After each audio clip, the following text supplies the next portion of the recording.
Now I forgot who was the first case. First place. No, I didn't pay attention. I was just scrolling through the second place. Oops.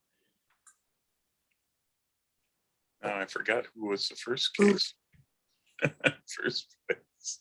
No, I didn't pay attention. Where did you find that, Ellen?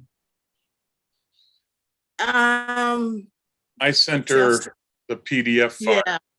Oh, okay, So- okay. They sent me, Bonnie sent me the PDF. I think sent it to all the clubs that participated in the PSA club, whatever they call it. Oh, okay. Well, it's 10 o'clock. I'll put a last call out for anybody that would like to join the panel. Please raise your Zoom hand. Otherwise, we're going to get started here with the digital forum. Couple of little announcements. For August, we will have Hazel Meredith talking about HDR without the grunge look. So a normal looking HDR, and talking about a bunch of the different processing programs. So please put down August in your calendar for Hazel Meredith. Today we have Joe, who I see has managed to get here nice and early. We'll be talking about infrared landscape photography. I'm interested in infrared, so it should be interesting to listen to. We will not be recording the second hour, so you need to watch it live. So hopefully everybody got that notice in a couple of emails that I sent, as I keep forgetting to change the Zoom link. I do the normal email that I send out, and I forget to change the Zoom link. So I guess we'll get started. People, you can put questions in the Q&A. Marty, can you tell if the chat's disabled? I didn't think I disabled it. But mine's working okay. yeah. So hopefully, It says hosts and panelists only, so I don't know if the attendees can usually do chat. everybody should be able to do chat. Mm-hmm. I have a hunch nobody wants any Oh, questions. here, yeah, for some reason it got switched to no one could chat. Now anybody can chat, and everybody can chat. Beaver Creek was the first place. Why? That's weird. I hadn't seen that. Well, Zoom keeps updating their program, and it's getting to the point that it's hard to keep up with all the new changes. So, but I keep trying to. Days disappear.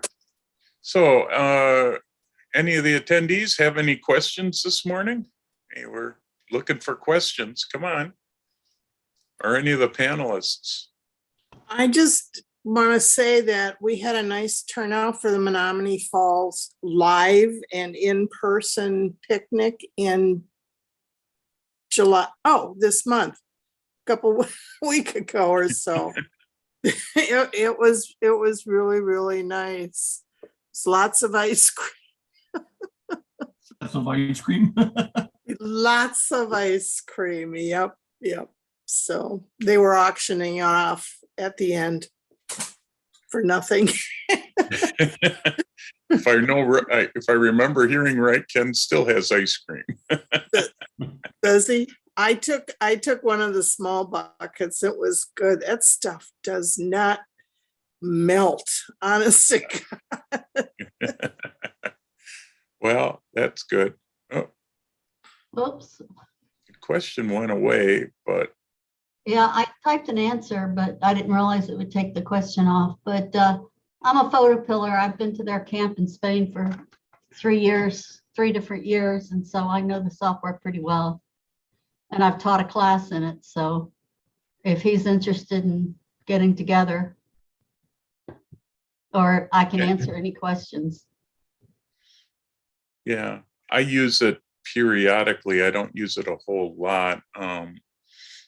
There are a lot of good videos on YouTube for it too as well. I think PhotoPills has their own YouTube channel, which has a lot of good information on it too.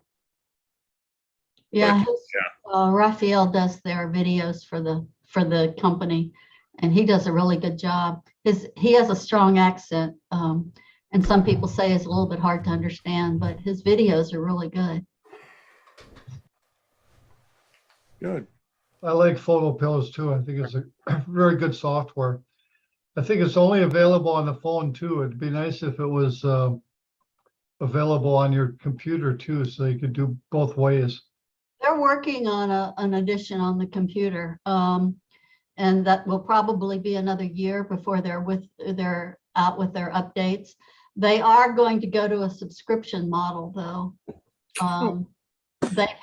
They've had problems with they get charged for a lot of stuff, and every time the red pin moves, Google charges them.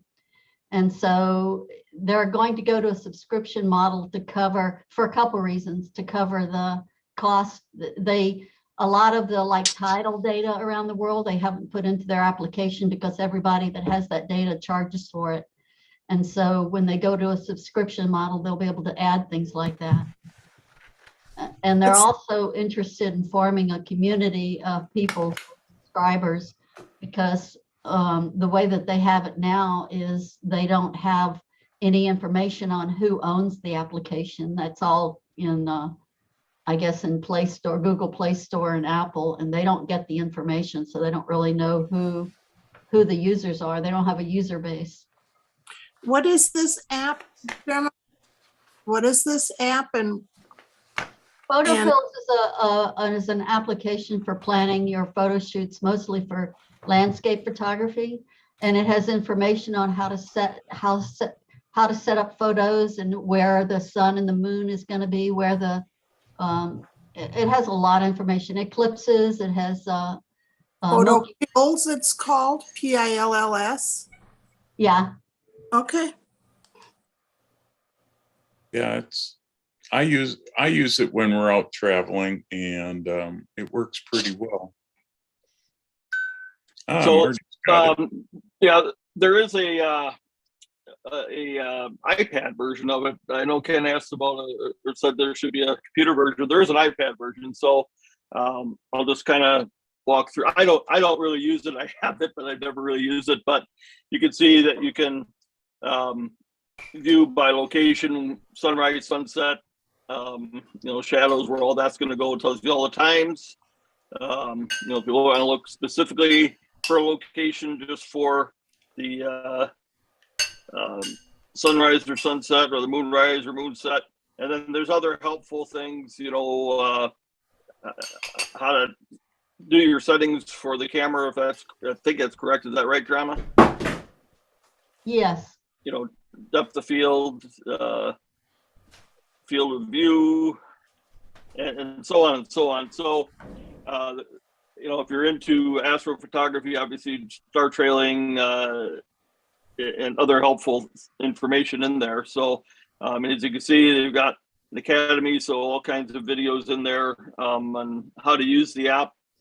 I don't really have anything, like I say, I haven't really used it. I've had it, but I've never used it. So That's on your iPad, Marty? that's on my iPad, What correct? happens when you click on like, for example, the night augmented reality, the night AR? You can't, usually on your phone.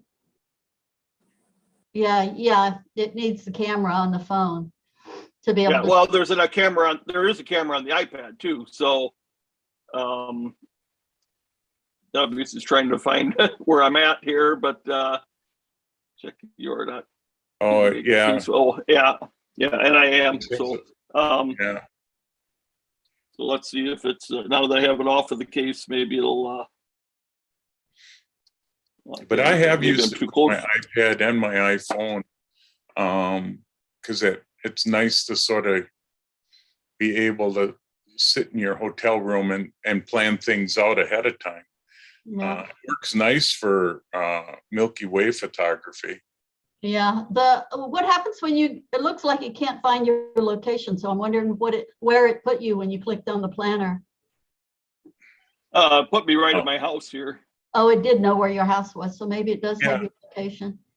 Yeah, the iPad has all the same info, There. has the same GPS stuff.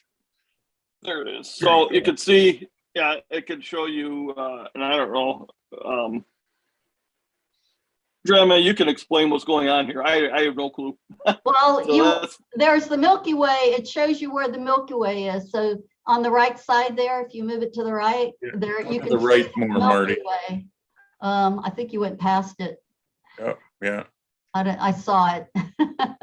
Yeah, I saw it for don't a know second what- too. It's up and to your, yeah, keep going. There you it go, is. right there. There So it is. there's the Milky Way, and if you follow that down, you'll see where there'll be an orange dot. It'll get like fatter, and there'll be an orange dot where the galactic center is right now. You're 10:15 a.m. on the 23rd. So Okay. if you keep following that down, the Milky Way center, galactic center right now is right there. It is. It's on the other side of the Earth. So it's, You On just your gotta shoot keyboard. through the center of the earth. Right, yeah. Okay. but if you, I don't know how it works on the iPad, but if you swipe to the right or left, it'll change the time. And so when you change the time, you can watch the Milky Way move. Oh, yeah. There you go. So, and you can follow it up to the horizon, and you can figure out that way when right from your house, you'll be able to see the galactic center Right. rise. But So you got the times there and I see. Okay. yeah. The augmented reality is one of my favorite parts of the software. I use it when I'm out scouting, Yeah, it's, but you can show it on the map too. yeah. The Milky Way on the map. And you can On this set it, map, yeah, you can set it for any date. On the right down toward where it says visibility GC. If you click on that icon there, it should turn on the Milky Way. There you go. And what that does, it puts almost, I consider this like an upside down bowl on top of your location, the red pin. And so if the bowl, if you're looking right in the center if you're looking straight up, from here, if I look straight up, it's a my bowl, location, and if you look towards the outside of those circles, you're looking towards the horizon. So those concentric circles are almost like the angle above you. So right where the red pin is at the center is straight up, and it's 90 degrees. So if you I move got the you. timeline, if you move the timeline into the nighttime, down below, if you swipe and move the timeline, and on the lower left. oh, Yeah, see, you can see the Milky Way is starting to rise to the north. oh, I see there. Okay. And then the white line is where the galactic center is. And And so what if are you, all the little dots there, little white dots? That's the Milky Way? that's the Milky Way. So the white line is through the galactic center where the dots are the largest. And so you're Okay. set right now at 5:05 a.m.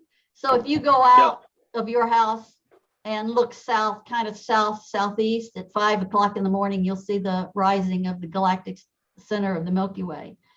And as it gets closer to morning, you see the Milky Way becomes more vertical, but then it gets light. Right, I see. Okay. So the So- optimum time, according to this, then, like, would this be the optimum time right now, Well- like at 1:23 or? Well, not really, because you don't see the galactic center. I mean, a lot of people shoot the Milky Way without the galactic center, but it's very close to the horizon. And so there it's like 20 degrees, 45 degrees in the center. Yeah, if you look at the right there and where it says visibility, it tells you from 2:27 a.m. to 5:06 a.m. the galactic core is visible. Yeah, I see. Okay. It tells you when it rises at 2:27 and it's 14.7 degrees above the horizon at 5:06. And So then who that's has also these- probably when the sun comes up and And that's when, then you won't see it anymore. All right. Who asked this question originally here in the chat? Rick, was it, or Yeah, Rick Hawthorne. Rick, raise your hand if you want to be brought into this in case you have any other questions now that we're looking at this. Yeah, you want to let him in, Jeff, or you want me to, or? Yeah, I'll get it. And for some reason, I'm just having a hard time getting the, come on. There we go.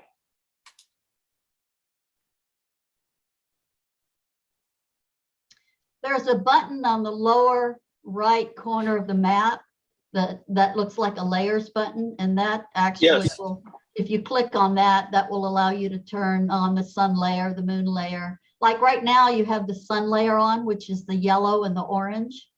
And the moon Okay. layer is the blue and the light blue to dark blue. And you have the Milky Way layer turned on. So Okay. as- And as should I you- have it? Pardon? Should I have anything else turned on there, or? Well, it depends on what you're interested in looking at the moment. I mean, it shows meteor showers, it shows eclipses. You'd have to have an eclipse set. You'd probably, for the United States, the next solar eclipse is in 2024.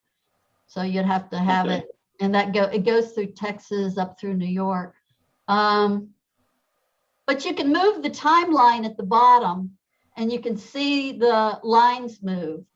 Not only the Right. Milky Way, but you should, Right. when the sun rises, there you see the sun, the yellow line is the sunrise, and it's moving throughout the day. Right. And the same thing with the moon. The blue line is the moon moving. And it sets right, the moon is setting. And then it continues around till the sunset. So and then that's it gets dark. that sunset. Okay. Yeah, So Drumma, you're looking at this as your top of your screen is your north. yes. Okay. Yeah, I just picked it up the other day with something, and like I said, I'm headed out to South Dakota for a month, and I wanted to do some night astrophotography in the Badlands and I've heard this has been highly recommended. I'm just trying to get a real quick handle on it. So when I go out there, I'm not going into it in the middle of the night trying to do it. Yeah, you can use the map like this for planning, put the red pin wherever you want to shoot. And then you can plan the times that you need to be at that location for the type of Milky Way or where the sun is rising or setting or whatever you want. But when you're actually out there, you can click on the AR at the bottom or the night AR at the bottom and see the augmented reality of when you're actually in the location. Again, not on my case, I can't. No, it works easier with an No. iPhone. Yeah, it's instantaneous with an iPhone or with a cell phone. And it's Mhm. nice during, to scout during the day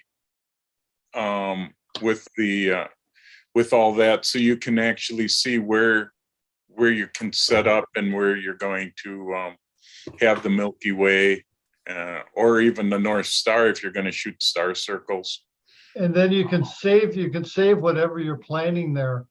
So that what you could do if you're going to Badlands, you can go ahead and kind of figure out where you want to be and what you're going to shoot. And then you can actually save that. And then when you get out there, you can bring it up if you want, or you can use the AR for artificial, which is what they're talking about.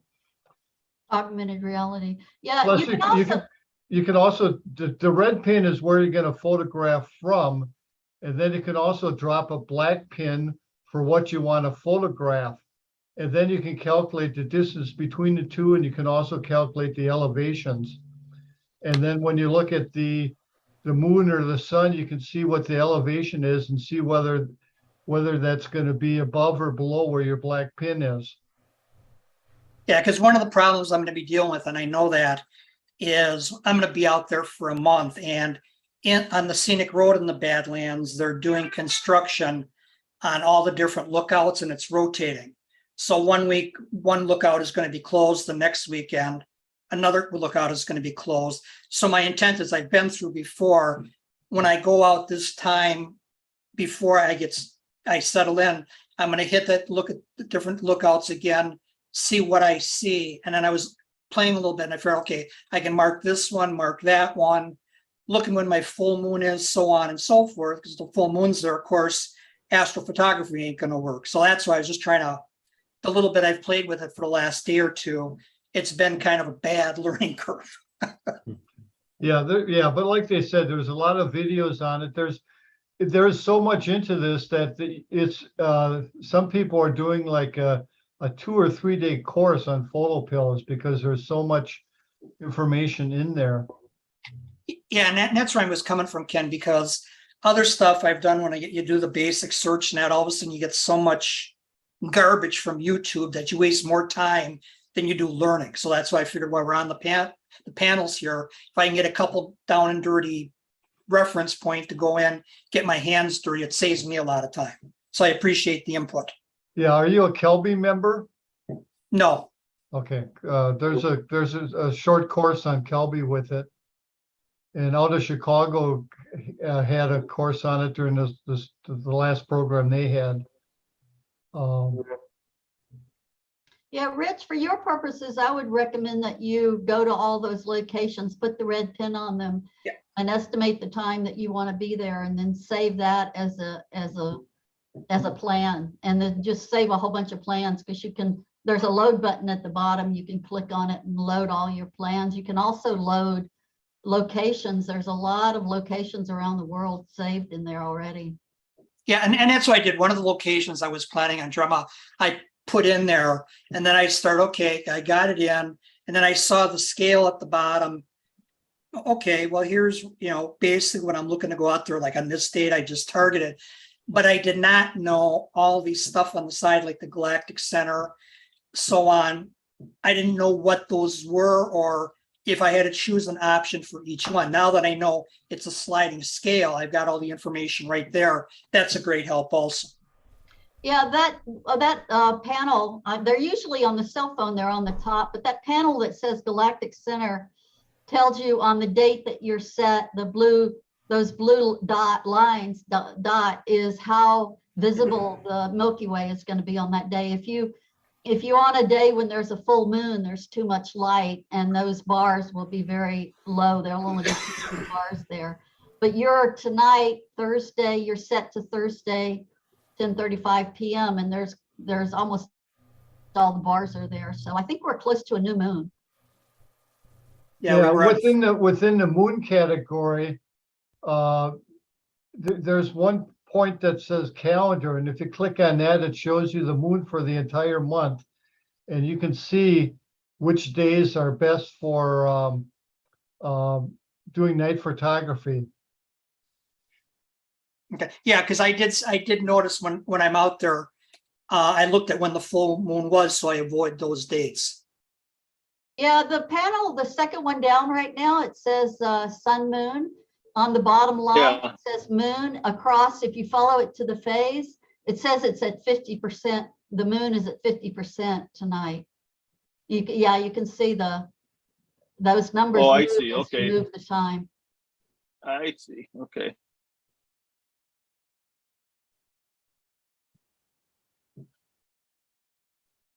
And if you And tap on the icon, I forgot which icon, whether it's that sun moon, one of those sun moon icons, it'll take you to the date of the next phase of the moon.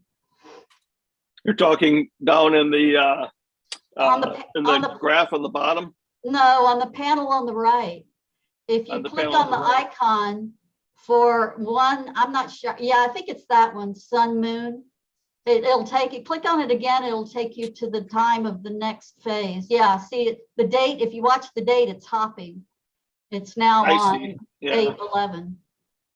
And you'll see Right, that okay. the 100%. So the date that you set to, that it took you to, is August 11th, and that's 100% on the moon. Because that's the date Okay. of the next full moon. And if you do, I'd have to think about it. I just automatically do it. It's kind of like remembering what keys you use on Photoshop. But if you double click, I think if you either single click on the date line, it'll take you back to right now. Or I have to think about it.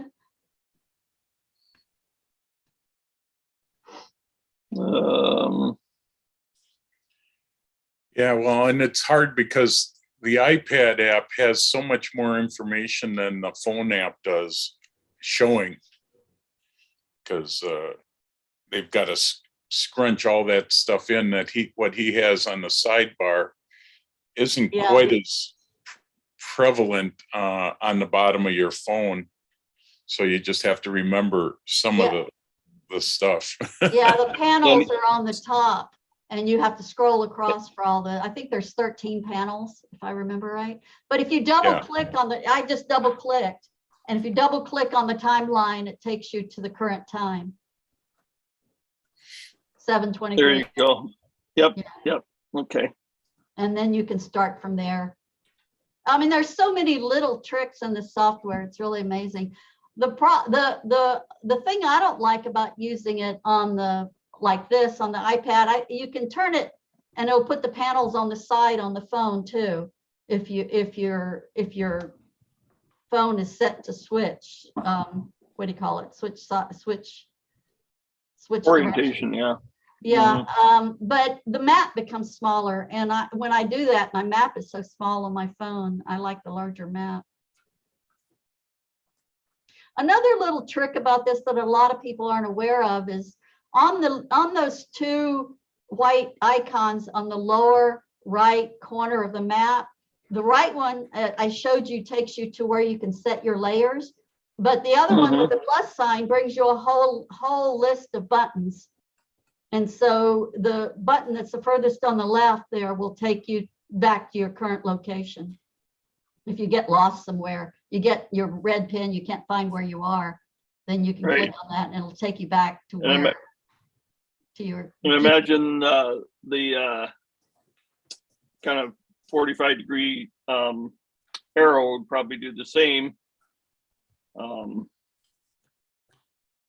And this will probably change. Yep, that'll change your whether you're looking due north or not. Like I would be looking due north the way this map is oriented right now.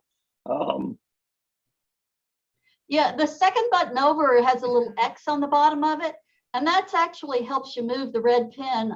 Sometimes they're better than they used to be, but if you click somewhere off of, on the map, it should move your red pin. But sometimes it's kind of hard to move the red pin. So that little button that has the little plus sign, if you click on that, that allows you to move the map, and then you can click on, it's hard to explain, but if you click on that second, that one, now if you move the map, you're actually moving that X mark is where the red pin is going to drop. So you can put that X mark at the location that you want, and then click on the button again, and it'll move the red pin to that location. Sometimes, if you press on the map, it's supposed to move the red pin, but sometimes on the cell phone, it doesn't always work. And so that's an easy Yeah, it way. looks like it is here as I just pushed on it, and then Yeah. If you have trouble won't being do it. really, really accurate, though, if you're zoomed in and you want a specific location, right. that little X Right. works better. Yeah. There's a redo and an undo button under there. Right now you can undo, I think, but if you Right. move That just took me to my last spot. Yep. Yeah. And then that'll put me back to where I was. Looks like this one takes the pin away. I'm not sure. It added something else. I'm not sure what else that added, but you know what that is, Drama? See the blue dots? That puts the extension of the if you move the timeline right now, you'll see, for example, the yellow line move. The dotted line is the extension of that line. I gotcha. Okay. So if you want to set somewhere back of where your yellow line is, if you wanted to move your red pin, you can set it down right on those dotted lines, and you can see where the extension of the line is going to be to line things up.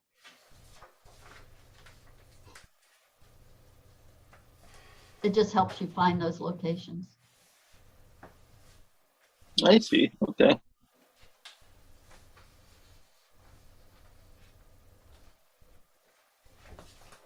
Right, so that tells you where you're at, and then this one takes you back there. Okay.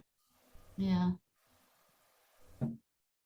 There's a lot of other pills in there. They named it photo pills because they're like when you go to the doctor to get help for things, they give you pills. And so photo pills gives you pills to help you resolve problems. And one of the things I like in the, it's not in the planner, but one of the pills is the depth of field calculator. And you can use the augmented reality when you're out in the field. And you can actually, you can set your camera, you know, what kind of camera. You have a Rebel, Canon Digital Rebel, and you can set, yeah, it lists almost every camera you can think of. And you can set your f-stop and your, you know, the lens and all that. And then use the augmented reality and it'll show you where the hyperfocal distance is Boy. right there live when you're in the field. Yeah, they sure do have every camera in here. Yeah. Right here, even it's up to date. There's the R5, the R10 was in there. So, yeah. So there it has your subject distance. So if you set your subject distance at, you know, 10 or 15 feet, and then you can set your f-stop, it'll tell you how far your where your hyperfocal distance is, and it will actually show you in the augmented reality, it'll show you your depth of field, that's kind of cool. So if you want to make sure that everything is in focus, then you can actually look at it on the augmented reality.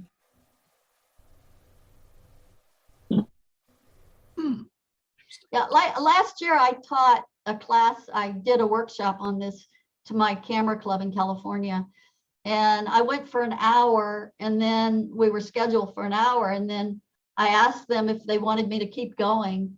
And they said, oh, yes, definitely keep going. And I ended up doing a 2-hour workshop on it. Well, maybe we should ask you to do that one of these meetings.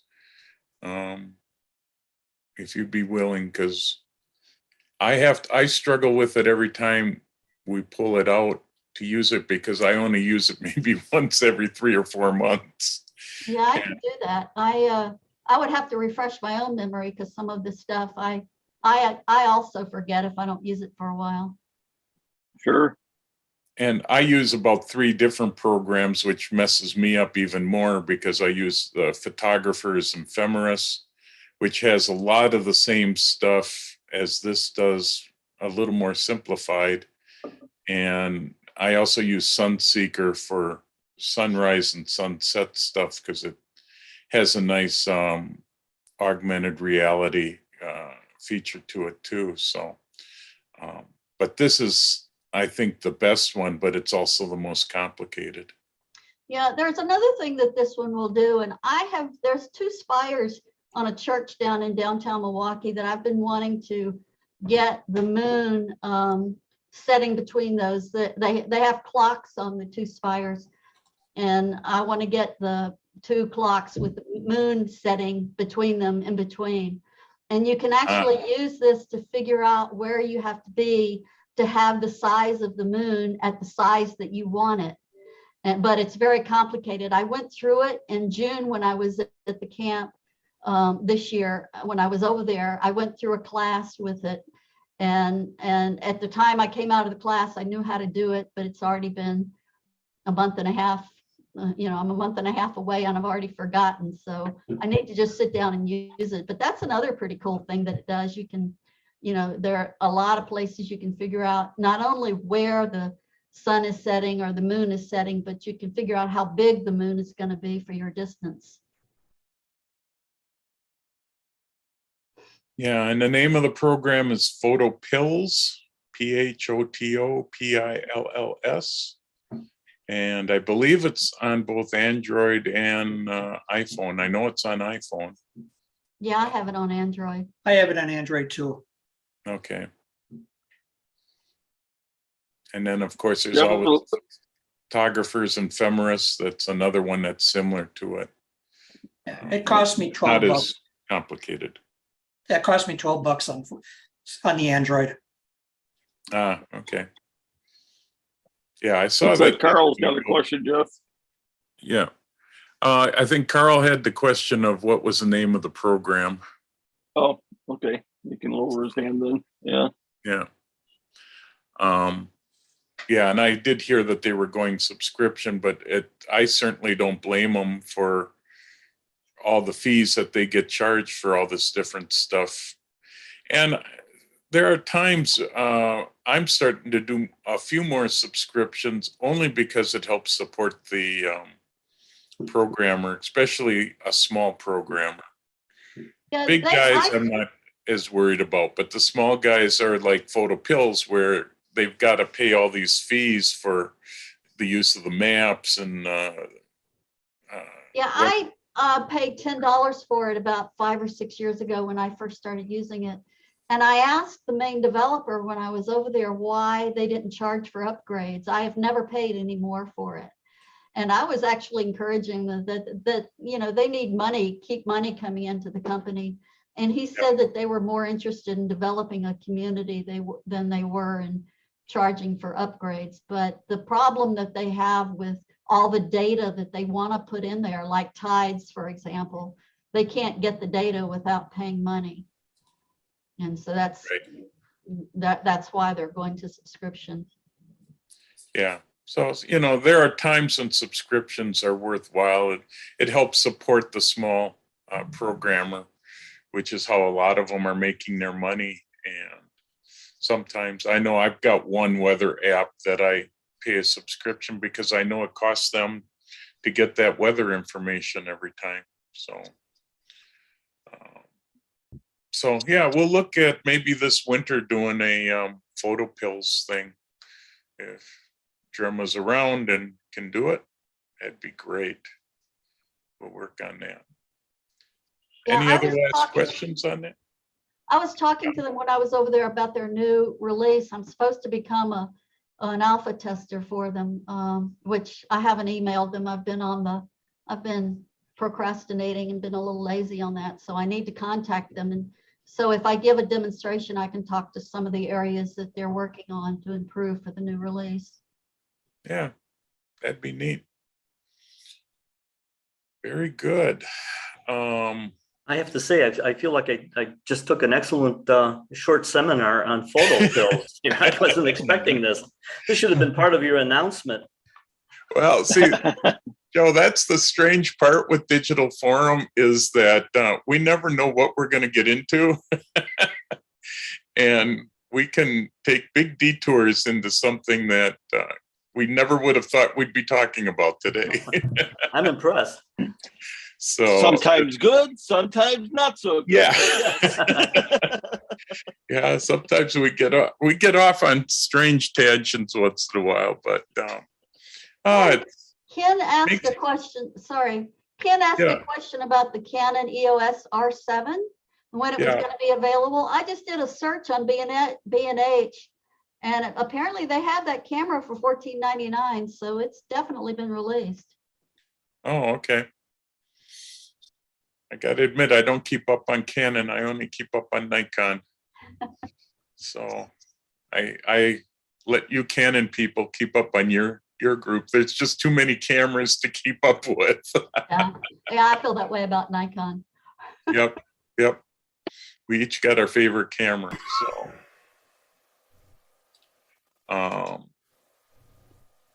any other questions here? I've got just a little announcement. I don't know how many people are using Drobo, but Marty brought up that Drobo is filing for Chapter 11 bankruptcy. I don't know how that's going to affect all those Drobo raids that are out there. What's Drobo? Drobo is a raid company that has, they have their group of discs in a box, and they have their own proprietary program for their raid. And it lets you use either group of 2 through 5, I think, hard drives at one time. I don't think we have So they're- anybody here. Yeah, I mean, they're swappable hard drives and everything. I mean, they've been around for a long time. That's why that really surprised me when I read that. Well, it didn't surprise me when I read it because they've also have the most negative comments of any raid company out there. Okay. they break all the time. What really killed them was when Kelby said he would never touch a Drobo unit again after 3 of them in a row went on him in a matter of a month, and they couldn't recover any of the software, any of the programming on the drives. Wow. And Wow. he said, that's it.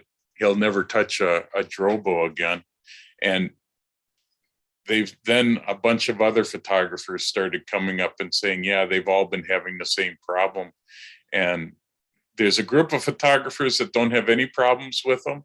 And then there's a group that as soon as they do break, there's no way to recover the data off of the drives because of the proprietary way that their RAIDs work.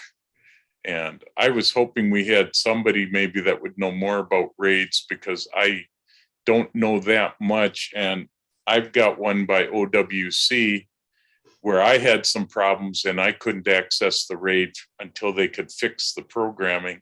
And I've actually switching off of the RAID program and just using the box as just a bunch of disks, and using GoodSync and Super Duper for me to back up my programs. That way I can always access my data.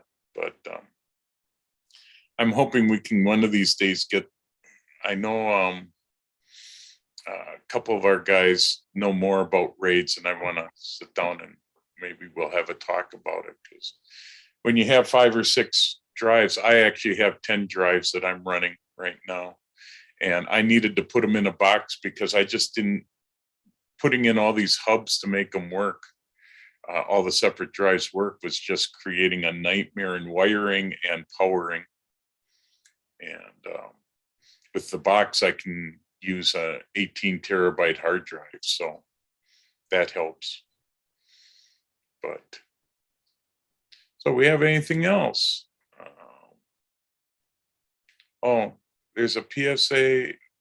Oh, PhotoPills will be at PSA Photo Festival in Colorado Springs in September. So that'll be Who good knew? for those people out there.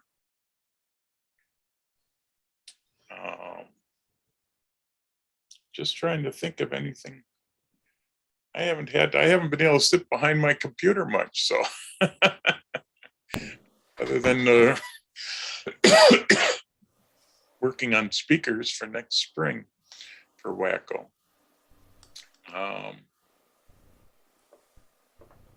Oh, Tim Gray has a course on PhotoPills as well. Oh, somebody else uses Clear Sky app. So there's a lot of different programs out there. I use Photographers Ephemeris and PhotoPills. There's another app out of San Diego that the developers in San Diego, it's called Planet. Plan, 2 words, Plan It. That's very similar to PhotoPills.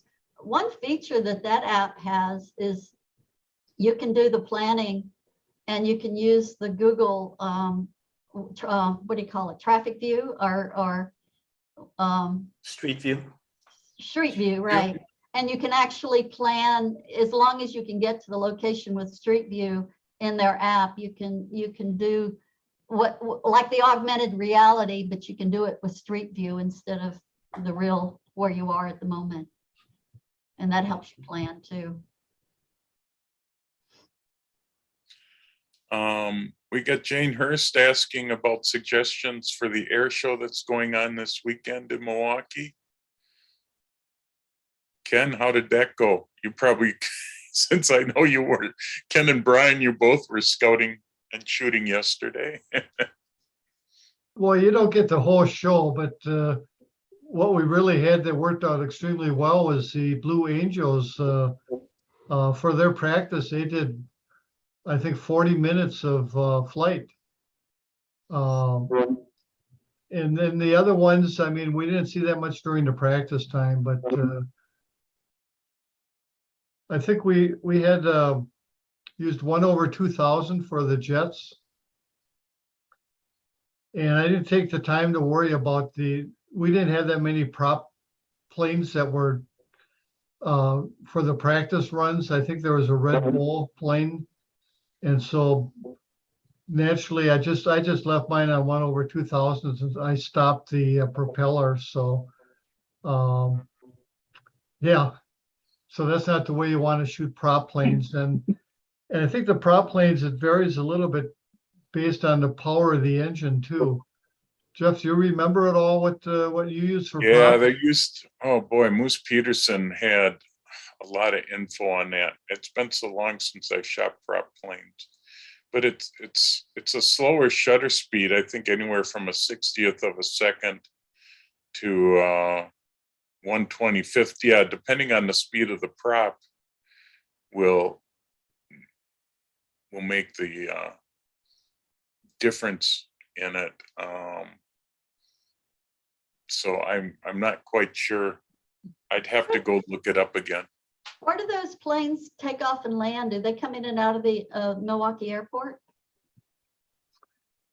I think Out of most of Mitchell. them do, yes.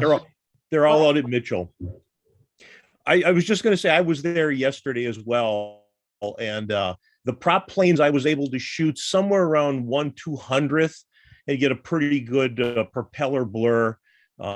Sometimes as high as 1/250th, but I was actually shooting 8,000th of a second on some of the jets because yesterday was so bright you could do that. The day before, Thursday, you probably had to do a little less, maybe 1/4000th, but those turned out really well. The biggest problem today and tomorrow is going to be the heat. I mean, if you're outstanding in the sun, it's pretty brutal out there. Yep. Any suggestions on spots from you guys? Where to shoot? Brian and I were just in Veterans Park and we parked in their main parking lot. And this is kind of the comfortable way of doing it. We took our chairs, we found a tree, we sat in the shade. And then many a times we could shoot right from the chair. Then when the Blue Angels came, we moved around a little bit, but we had a nice, comfortable, enjoyable afternoon yesterday.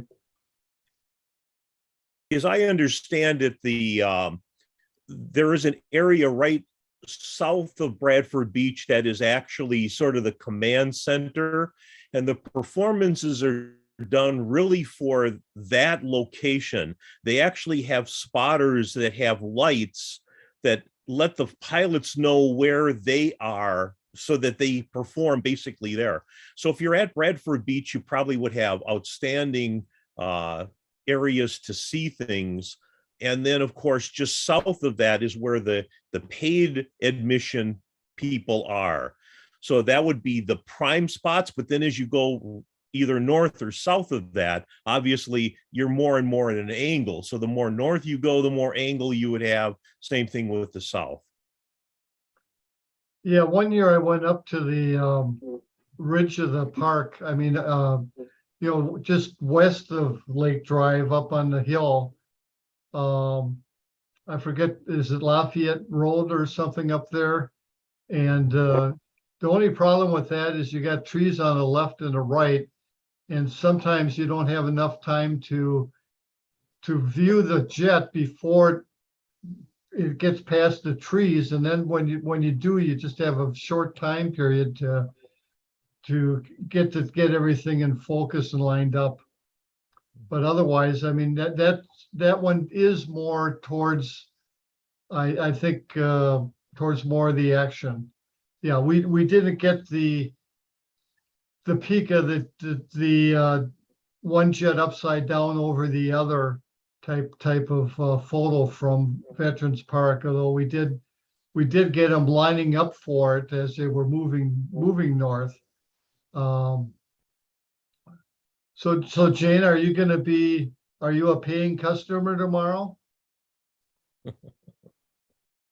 She is asking what f-stop you're using. I would imagine it's close to wide open because f-stop's not going to make a difference because you're shooting at basically infinity as it is. So The propeller ones are the tricky ones. So because I was using a 200 to 600 lens, then you're at 1/250 50th or 1/200th, then you're shooting at almost F16 or maybe 22 because you need to get rid of all that extra light. But if you're shooting jets at 1/4000th or 1/8000th, now you're wide open and you're still getting an ISO of 800, somewhere in there.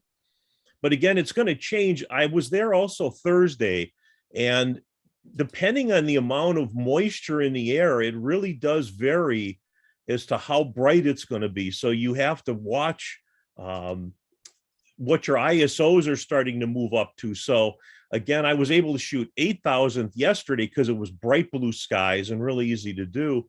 Day before, it was really more 1/4000th, and then it was the ISOs were creeping up because there was more moisture in the air. That was much trickier to shoot than when there's less moisture in the air. Yeah. And we're getting a bunch of comments. Jerry Lane was at McKinley Park and it was excellent. But parking anywhere will be difficult. Diane was saying northbound traffic on Lake Drive was bumper to bumper a half hour ago. So Oh, where, I was asking where they were taking off and landing, because I've shot the Blue Angels a lot at their headquarters in San Diego, and we had bales of hay at the edge of the fence of the Air Force Base there, or I think it's a Navy base, and they would take off right over that fence. And so I was thinking if you could get to the end of one of the runways, you could get some pretty incredible shots with the airplanes pretty low. Although It's a little- yesterday, I live in the flight path of the airport, and that east-west runway, they weren't using that yesterday, or I would have heard the planes coming in and out. I was going to say, I think Clint was down there yesterday and he was talking about that the 128th is where most of the jets are parked. And as you kind of remember, there was a story years ago where they had some incidences there and they had to extend the security areas a bit around the 128th. So it's a little harder to get near there now than it would have been, let's say, 5 years ago. So it's trickier. yeah, because they are leaving out of the air base, not actually Mitchell Field itself. So Jane Hurst is fortunate. She's going to be a high rise on the 25th floor. So that makes it a little easier. That reminds me of one time when I was downtown Chicago at the Sears Tower. They were doing the air show down there, and all of a sudden a Harrier came from below up. To everybody's surprise, it was pretty wild. No camera, of course, you know.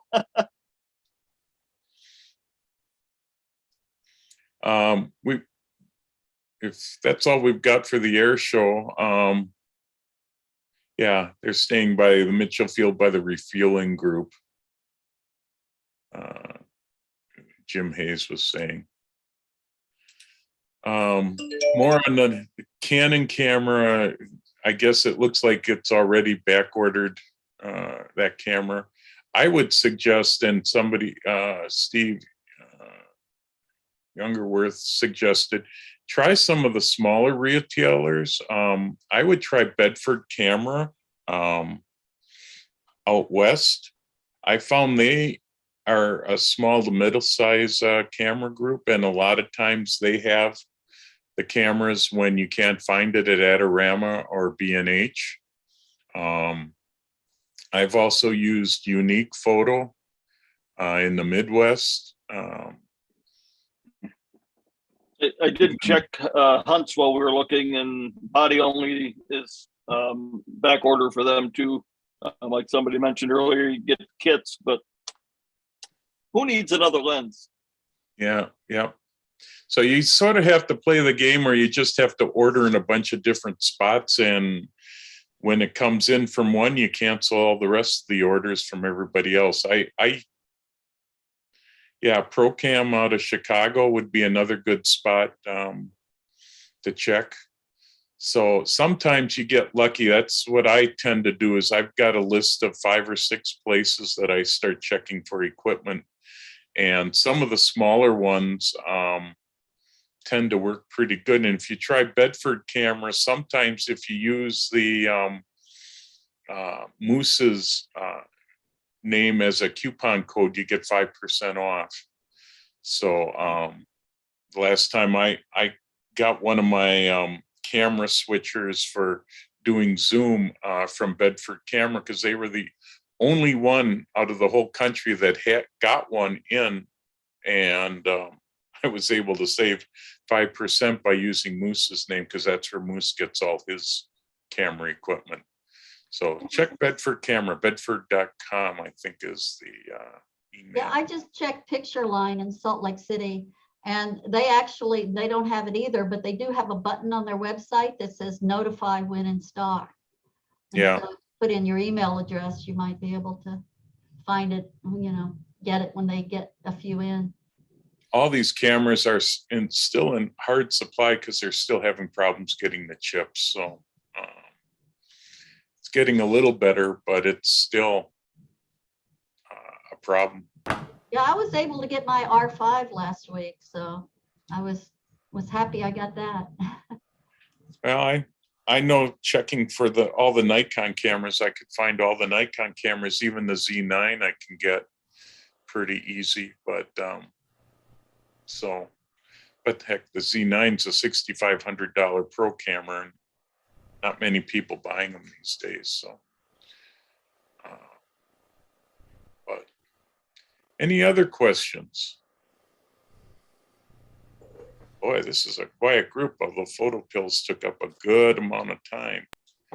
I have to compliment Jim on coordinating his shirt with his background. Very good job. Yeah. I took hours setting this up.